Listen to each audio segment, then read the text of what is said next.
Olá, meus irmãos, graça e paz. Aqui quem vos fala é o pastor Walter Rocha. Hoje aqui no meu lar eu senti, já é noite, eu senti em transmitir uma mensagem para o seu coração. Hoje me lembrei que completa 504 anos da nossa libertação. Mas pastor Walter, nossa libertação? É verdade.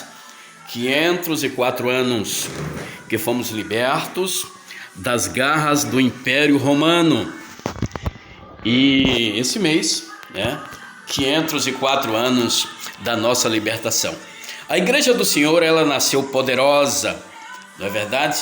Quando eu olho ali o salmista falando no Salmo 133, quão bom e suave é que os irmãos vivem em união. Realmente, a igreja ela começou unida, poderosa, obedecendo a voz do Senhor Jesus: ficai na cidade de Jerusalém, até que do alto sejais revestidos de poder.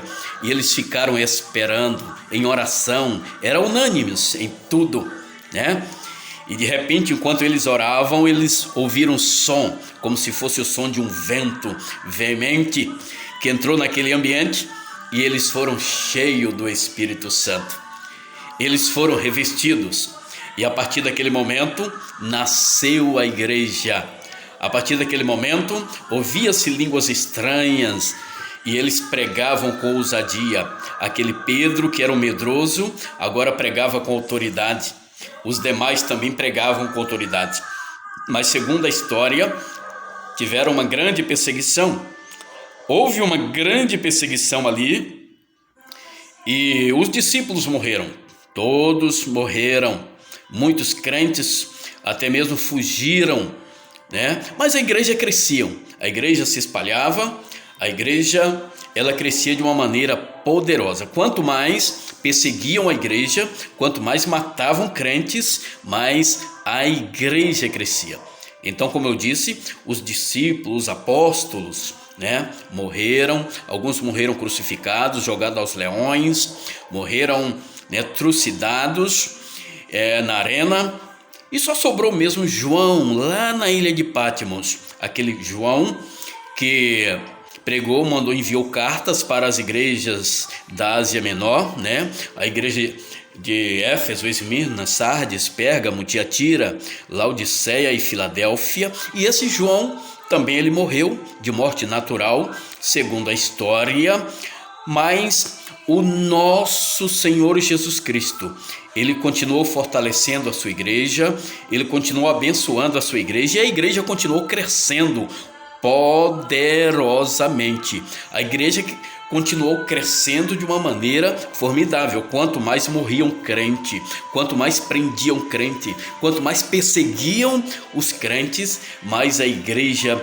crescia de uma maneira poderosa. Deus, naquela época, ele levantou homens que não tinham medo de nada. Homem como Policarpo, que era o líder ali da igreja de Esmirna. Outros homens poderosos como Irineu, que Deus levantou. E a igreja continuava crescendo de uma maneira poderosa, Imperadores que se levantaram, como Nero, Domiciliano, que se levantaram contra a igreja de Deus e matou. Talvez eles foram os que mais mataram crentes na época, Mas assim mesmo a igreja crescia de uma maneira poderosa. A igreja era formidável, a igreja era maravilhosa.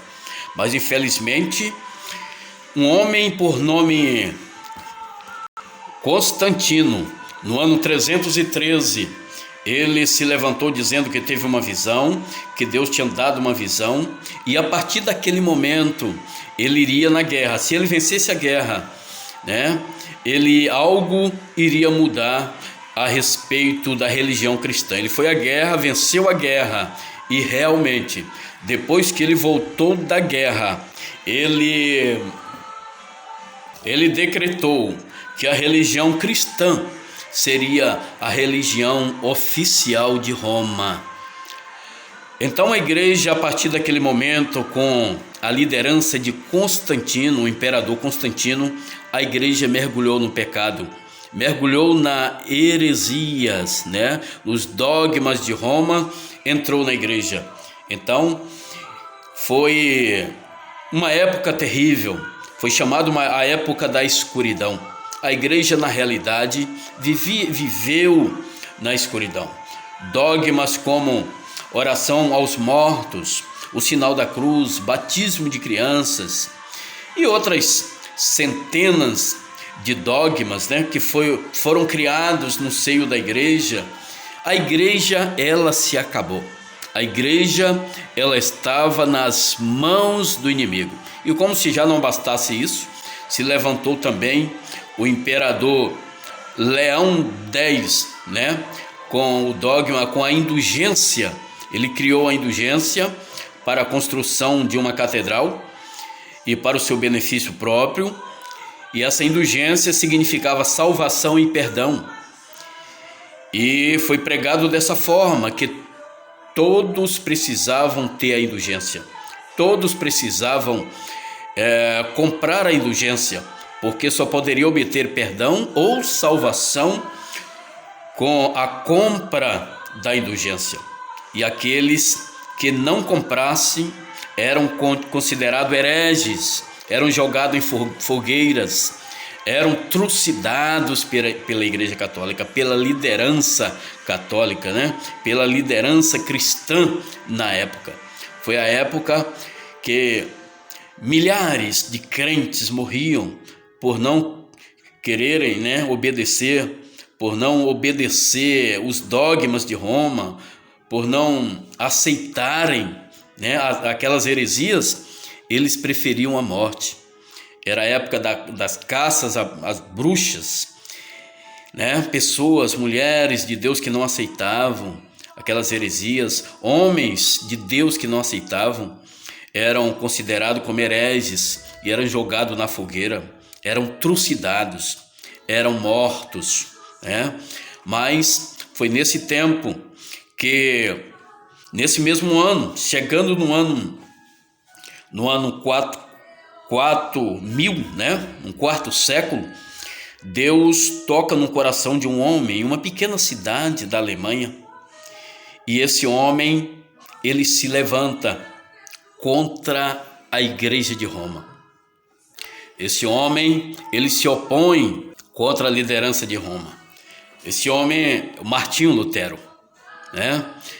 E ele se levanta contra a liderança na época e ele se une com alguns príncipes, alguns líderes que também não aceitavam aquelas heresias, aqueles dogmas, e através de protestos, através de muita luta, ele também foi muito perseguido, foi considerado herege por não aceitar os dogmas de Roma, por não aceitar o ensinamento da igreja liderada por Roma. Ele também sofreu muito, mas ele venceu.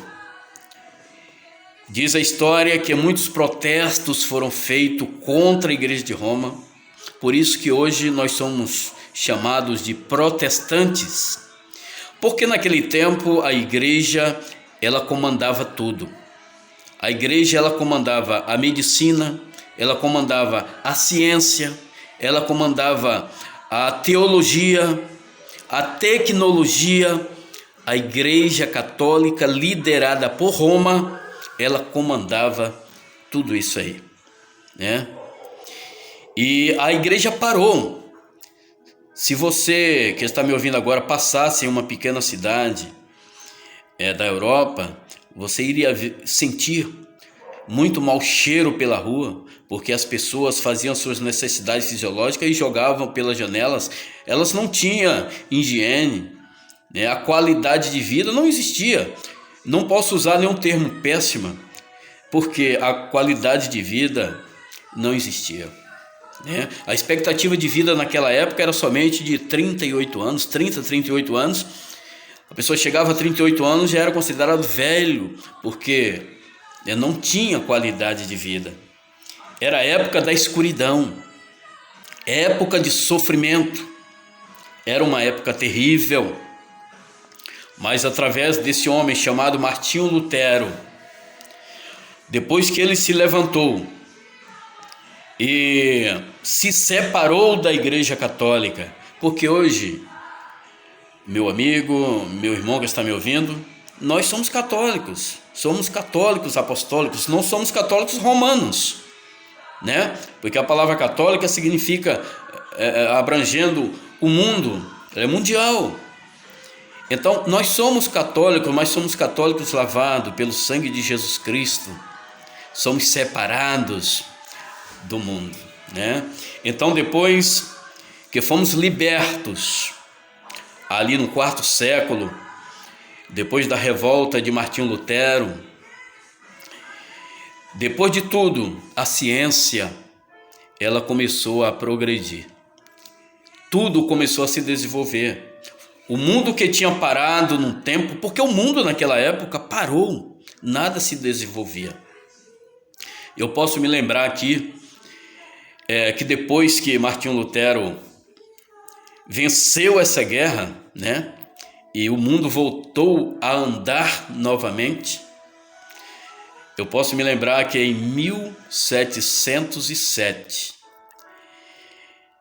a ciência ela começou a produzir.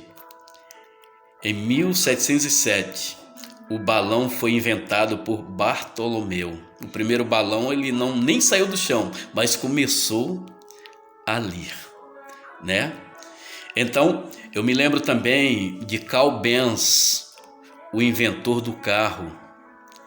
Em 1845, ele inventou o carro. Tudo isso por causa de Martinho Lutero. O mundo voltou a andar, né? E em 1909, salvo engano, Santos Dumont inventou o avião.